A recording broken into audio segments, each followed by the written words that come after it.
जो अंतिम सर्वाइवल थे हमारे ग्रुप कैप्टन वरुण सिंह जी भी, वो भी अब हम लोग की पूरी डॉक्टरों की टीम उन्हें भी नहीं बचा सकी। अतः इस सर्वाइवल में अब कोई भी नहीं बचा।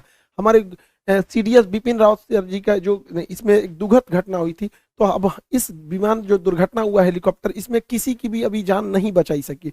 बहुत हम लोग के लिए एक बहुत ही बड़ी क्षति है। क्या कीजिएगा, शायद भगवान को भी एक अच्छे सेनापति की जरूरत थी, ऐसे कुशल योद्धाओं की जरूरत थी जो उन्होंने भारत से उठा लिया। अब क्या होता है कि एक उम्मीद लगाया गया था कि जो कैप्टन वरुण सिंह जी हैं, ये बहुत ही बहादुर कैप्टन, तेजस जहाज जो दुनिया का इकलौता जहाज है जो आज तक कभी क्रैश नहीं हुआ है, वो इनके बदौलत, क्योंकि एक बार तेजस जो था हवा में उसका इंजन खराब हो गया था, खराब इंजन पे इन्होंने सुरक्षित लैंड करा दिया। इन्हें राष्ट्रपति ने मेडल से भी सम्मानित किया था। अब एक ही चीज बन जाता है ब्लैक बॉक्स। ब्लैक बॉक्स के बारे में हम कॉकपिट वॉइस रिकॉर्डर और फ्लाइट डेटा रिकॉर्डर को समझेंगे, उससे पहले चॉपर और हेलीकॉप्टर में अंतर समझते हैं। चॉपर बहुत छोटा होता है, उसमें विंग्स जो रोटर ब्लेड होते हैं वो एक मतलब कम होते हैं सब, जबकि अगर हेलीकॉप्टर देखेंगे तो इसका एडवांस वर्जन है। ये टूरिस्ट लोग, मीडिया लोग या पुलिस किसी चीज को चेस करने के लिए, गुंडे वगैरह को चेस करने के लिए चॉपर्स का यूज करती है, जबकि हेलीकॉप्टर जो होता है इसका एडवांस रूप होता है, इसमें आर्मी मिलिट्री यूटिलिटी के लिए यूज किया जाता है, इससे बहुत एडवांस होता है हेलीकॉप्टर। तो बिपिन रावत सर का MI-17V5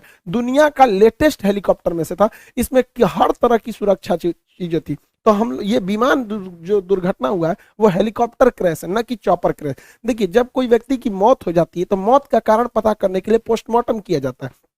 उसी तरह हेलीकॉप्टर या हवाई जहाज में अक्सर ये देखा गया है कि बहुत कम लोग सर्वाइवर होकर बच पाते हैं। हालांकि हमारे बिपिन रावत सर नागालैंड के एक बार दौरे पर थे, तो उस समय भी एक हेलीकॉप्टर क्रैश कर गया था और वो हेलीकॉप्टर क्रैश में बच चुके थे, लेकिन इतने बहादुर थे वो इस हेलीकॉप्टर क्रैश में भी। लेकिन क्या है कि इतनी हाइट कम थी कि इस हेलीकॉप्टर क्रैश में आग लग गया। तो एक ही रास्ता है उसको उसके अंदर बताने के लिए, क्योंकि कोई जिंदा ही नहीं बचा। तो उसमें एक मशीन लगी होती है जिसे ब्लैक बॉक्स कहते हैं। एक्चुअली ये ऑरेंज कलर का होता है, इसलिए ऑरेंज बनाया जाता है ताकि अगर ये विमान दुर्घटना के बाद इसे ढूंढना आसान हो जाए, ऑरेंज कलर के होने की वजह से। ब्लैक बॉक्स जो होता है उसमें दो चीज होते हैं, एक होता है कॉकपिट वॉइस रिकॉर्डर। कॉकपिट उसे बोलते हैं जहां पायलट बैठता है, जहाज का वह हिस्सा जहां पायलट की केबिन होती है उसे कॉकपिट कहते हैं। तो कॉकपिट में कौन सी बातें हुई है उसे cockpit voice recorder CVR file करता है। और जहाज में कितना फ्यूल, एयर प्रेशर, ये सब था, ये फ्लाइट डेटा रिकॉर्डर करता है। तो इन दोनों को जब मिला देते हैं तो वो बनता है हमारा ब्लैक बॉक्स। अब इसमें जो पहला होता है कॉकपिट वॉइस रिकॉर्डर, तो ये देखिए, ये जहाज का केबिन है जहां पे कॉकपिट में जहाज बैठते हैं, ये कॉकपिट है उसका, यहाँ पायलट बैठते हैं। ये आपस में क्या बात कर रहे हैं, कभी कभी इमरजेंसी होने पर ये पैसेंजर को भी बताते हैं कि ऐसी इमरजेंसी आ रही है। ये ATC से संपर्क करते हैं, एयर ट्रैफिक कंट्रोलर से, कि क्या प्रॉब्लम आ रहा है। तो अगर इससे भी पता चल जाता है कि लास्ट मोमेंट पर क्या बातें हुई थी, आपस में ये लोग क्या बात कर रहे थे, ATC को क्या बोले थे, पैसेंजर को कौन सा वार्निंग दिए थे, इससे बहुत सहूलियत हो जाती है। साथ में ये लोग डिस्ट्रेस सिग्नल भी देते हैं। देखिए, जहाज का जब एक इंजन फेल हो जाता है तो ये लोग वार्निंग के तौर पे पैन पैन पैन सिग्नल देते हैं। 3 बार बोलेंगे पैन पैन पैन, मतलब आधी इमरजेंसी है, एक इंजन पे भी जहाज आराम से लैंड कर सकता है। लेकिन यदि दोनों इंजन खराब हो जाता है तो इसमें मेडे मेडे का सिग्नल दिया जाता है। मेडे मेडे मेडे मतलब एक्सट्रीम इमरजेंसी है। ये हेलीकॉप्टर और मतलब विमान दोनों के लिए होता है। बिपिन रावत सर के हेलीकॉप्टर से लास्ट में ना पैन पैन का कोई डिस्ट्रेस मैसेज किया गया, ना ही मेडे मेडे का कोई डिस्ट्रेस सिग्नल दिया गया। लास्ट बात यही थी कि हम 5 मिनट के अंदर हम एयरबेस पर लैंड कर जाएंगे यहाँ पर। उसके बाद अचानक रडार से गायब हो गया। तो ये सारे रिकॉर्डिंग को रखता है कॉकपिट वॉइस रिकॉर्डर। अब जो दूसरा होता है इसका ब्लैक बॉक्स का दूसरा अंग होता है flight data recorder. Flight data recorder में 80 से ज्यादा आंकड़ों को रिकॉर्ड किया जाता है कि ये रोटर ब्लेड कितनी तेजी से घूम रहा था, बाहर हवाएं कितनी तेजी से चल रही थी, कितनी हाइट पर था, फ्यूल कितना था, दाहिनी ओर कितना झुका था, बाईं ओर कितना झुका था, पीछे का रोटर ब्लेड कितना तेजी से लड़ रहा था, टेम्परेचर कितना था, हवाएं किस दिशा से आ रही थी, कितने प्रेशर थे, फ्यूल काम कर रहा था कि नहीं, कोई दुश्मन का रडार तो नहीं आया था, कोई मिसाइल से अटैक तो नहीं हुआ। जितनी चीजें होती हैं 80 से ज्यादा चीजों को यही बताता है कि ये पीछे से कितना डिग्री उठा हुआ था, आगे से कितना डिग्री था। ऐसे 80 से ज्यादा आंकड़े जो रिकॉर्ड रहते हैं वो फ्लाइट डेटा रिकॉर्डर में रहते हैं। तो जो कॉकपिट वॉइस रिकॉर्डर और फ्लाइट डेटा रिकॉर्डर को एक साथ सुनकर हम इस नतीजे पे पहुंच सकते हैं कि आखिर लास्ट मोमेंट पे क्या था।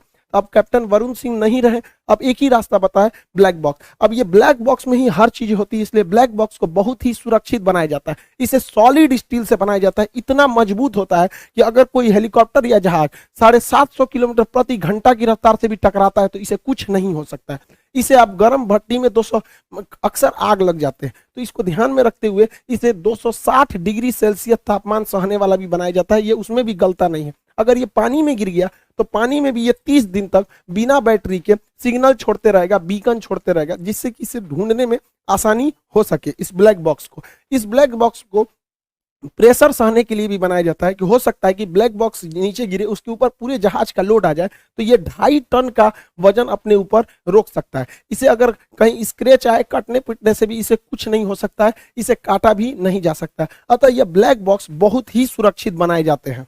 बिपिन रावत सर का जो हेलीकॉप्टर क्रैश किया, इस पे शक की नजर इसलिए आ रही है कि इसने मैडे मैडे या पैन पैन का कोई सिग्नल ही नहीं दिया, सब कुछ नॉर्मल चल रहा था। उसके बावजूद अगर देखिएगा तो ये हेलीकॉप्टर है और जमीन से इतना पास आ गया है, अचानक ये धुंध में चला गया और यहीं से 100 मीटर आगे जाके ये टकरा गया। इतना सब होने के बावजूद पायलट ने कोई भी स्ट्रेट सिग्नल नहीं दिया, ना ही बोला कि मौसम की गड़बड़ी, ऐसा कोई भी सिग्नल नहीं दिया गया। जबकि 500 मीटर ये जहाज जो था अपने रूट से भटका था, रास्ते से, जबकि वीवीआईपी लोगों को ले जाने वाला हेलीकॉप्टर जिसमें राष्ट्रपति, प्रधानमंत्री जैसे, सीडीएस जैसे बड़े पद होते हैं, सेनापति होते हैं, उनका रास्ता नहीं भटकना चाहिए, जबकि यह हेलीकॉप्टर 500 मीटर अपने रास्ते से भटका था। तो इसलिए भी इस पर शक की नजर जा रही है। दूसरा, यह हेलीकॉप्टर जो था अब तक का सबसे इंडिया का लेटेस्ट और एडवांस हेलीकॉप्टर है। इस हेलीकॉप्टर में किसी भी तरह से, अगर कुछ लोग कह रहे कि पुराना, देखिए पुराने हेलीकॉप्टर इसमें नहीं, चीता चेतक जो है वो बहुत पुराने हो चुके हैं, हम उनकी बात नहीं, ये एकदम एडवांस वर्जन है। मी 17 का भी एडवांस वर्जन है, MI-17 V5, ये एकदम एडवांस वर्जन है ये हेलीकॉप्टर का। तो लेकिन अभी जब तक कुछ नहीं कहा जा सकता अभी, क्योंकि कयास ऐसे भी लगाए जा सकते हैं, क्योंकि बिपिन रावत सर जो है ये बहुत मुखर थे, ये चाइना के प्रति, पाकिस्तान के प्रति बहुत मुखर थे। 370 हटाए जब गया था तो फुल कॉन्फिडेंस में गवर्नमेंट को इन्होंने लिया था, या गलवान की इंसिडेंट में भी। अब नरवणे साहब को ये जिम्मेदारी देखिए अब किस तरह से आगे होता है। हालांकि सेना के सभी अंगों में जो भी कमांडर के रैंक पे है, जो सेनापति है, उनमें योग्यता की कोई कमी नहीं रहती है। कोई होते हैं कि कुछ लोग मतलब अपनी जनता के प्रति अपनी पहुंच को बना लेते हैं, उनमें एक डायनेमिक रूप में थे हमारे बिपिन रावत सर। इनकी तो कोई क्षतिपूर्ति कर ही नहीं सकता है। लेकिन भारत में शेरों की कमी नहीं है। हमारे देश में जब भी लोग रहेंगे, हमारे बिपिन रावत सर का नाम हम लोग हमेशा याद करते रहेंगे।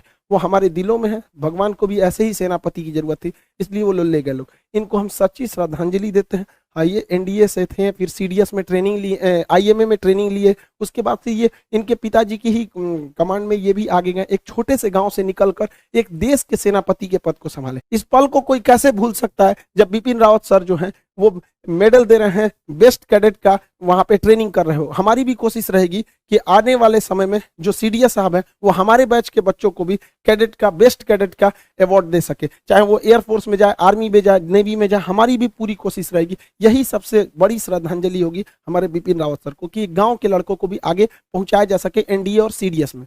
देखिए, तीनों सेनाओं में जाने के लिए सबसे बेटर रास्ता होता है NDA, national defence academy. 12th के बाद इसमें जाया जाता है, 900 नंबर का एग्जाम होता है। इसको पास करना, पढ़ने वाले ने इसमें पास करने के लिए एक खास तरह की स्ट्रेटजी चाहिए। हम लोग जब पढ़ते थे तो 2+2 स्ट्रेटजी को लगाते थे और वही 2.5-3 महीने में आराम से रिजल्ट हो गया। एसएसबी हुआ, फिर हम लोग का मेडिकल में हो गया, वो अलग बहुत 10-12 साल पहले की बात है हो गई है। तो हमारी कोशिश यही है कि जो बच्चे गांव की पृष्ठभूमि के हैं वो कहाँ से इतनी लंबी फी एफोर्ड कर पाएंगे। हमारे पास एक लड़का आया था करने के लिए कि सर हम इंडिया में 40-50 हज़ार रुपया फीस दे के आए। गांव का लड़का नहीं दे सकता है। हमारी सोच है, हम सोचते हैं कि गांव का एक लड़का जिसके पिताजी अगर ठेले पे सब्जी भी बेचते हैं तो वो एनडीए क्लियर करे और आगे जाके वो पायलट बने, ताकि वो माँ बाप का साथ देश का भी नाम रोशन कर सके। इस वजह से इंडिया में सबसे नॉमिनल फी में, जिसको हम बताते हैं ना, एक रिक्शे वाले का भी लड़का इजीली अफोर्ड कर सकता है इस 3 महीने के सिलेबस को। तो हम लोग ये, हमारे हिसाब से हमारी यही श्रद्धांजलि थी कि हम उस खाली जगह को भर सके, ताकि देश में तो वीरों की कोई कमी नहीं है। तो हम नहीं जा सके, आउट हो गए एनडीए से, लेकिन हमारी कोशिश रहेगी आने वाले वक्त में ज़्यादा से ज़्यादा बच्चों को, गांव के बच्चों को जो गरीब हैं उन्हें वहां पहुंचा जा सके। तो आप लोग, इसकी क्लासेज भी स्टार्ट कर दी गई, तो मन लगा के पढ़िए। हमारे ख्याल से इससे बड़ी श्रद्धांजलि बच्चों के तौर पे जो देना चाहिए वो बच्चे नहीं दे सकते। जो बहुत बच्चे भी इसमें, देश का बच्चा बिपिन रावत सर से जुड़ा हुआ था, वो इतने बेहतरीन थे ही क्या कहिएगा वहां पे, हमारे दुश्मनों के लिए तो मतलब वो काल थे एकदम। तो हर बच्चा जुड़ा हुआ था। आज हर बच्चा सोच रहा है कि हम कैसे देश के लिए कर सके। तो बच्चों के लिए क्या है, आप पढ़ाई कीजिए, यही आपके लिए देश सेवा हो।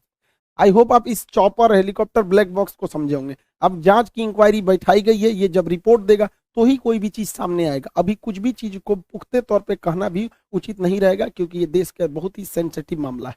जो बच्चे पढ़ाई कर रहे हैं, आप पढ़ाई करते रहिए, सामने एग्जाम है, दरोगा है, बीपीएससी है, रेलवे है, अप्रैल में एनडीए है। जो एनडीए के लड़के हैं उन लोगों से कहेंगे कि आप लोग जी जान लगाइए और बेहतरीन से बेहतरीन कीजिए, ताकि आगे जाके आप लोग देश को रोशन कर सके। मिलेंगे नेक्स्ट क्लास में।